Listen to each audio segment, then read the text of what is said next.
রাজধানীর শাহবাগে অনুষ্ঠিত হলো ছাত্রদলের স্মরণকালের অন্যতম বড় সমাবেশ।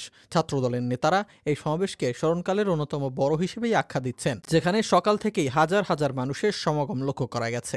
অনুষ্ঠানে ভার্চুয়ালি যুক্ত হয়েছেন দলের ভারপ্রাপ্ত চেয়ারম্যান তারেক রহমান। এছাড়াও সরাসরি এসে যুক্ত হয়েছেন মহাসচিব মির্জা ফখরুল ইসলাম আলমগীর সহ ছাত্রদলের কেন্দ্রীয় নেতারা। এদিকে একই দিনে শহীদ মিনারের সমাবেশ ডেকেছে জাতীয় নাগরিক পার্টি এনসিপি।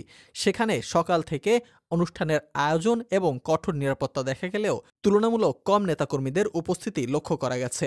দুইটি সমাবেশের ড্রোন চিত্রে ফুটে উঠেছে এমন চিত্র। জুলাই অভ্যুত্থানের পর এটাই ছাত্রদলের প্রথম কোনো বড় গণজমায়েত। এবারে এই সমাবেশে দেখা যাচ্ছে না চিরাচরিত সেই মিছিল, ব্যানার আর ফেস্টুনের ভিড়। সমাবেশ উপলক্ষে নেতাকর্মীদের উদ্দেশ্যে আগেই ৬ দফা নির্দেশনা দিয়েছে ছাত্রদল। কেন্দ্রীয় নেতৃত্ব সমাবেশকে ঘিরে ছাত্রকর্মীদের কোনো ধরনের ব্যানার, ফেস্টুন বা প্ল্যাকার্ড না আনার ব্যাপারে আগে থেকেই সতর্ক করে রেখেছে। ছাত্রদল এই সমাবেশকে স্মরণকালের সেরা ছাত্র সমাবেশ বলে দাবি করছে।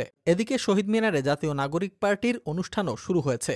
সেখানেও ধীরে ধীরে জনসমাগম বাড়তে শুরু করেছে।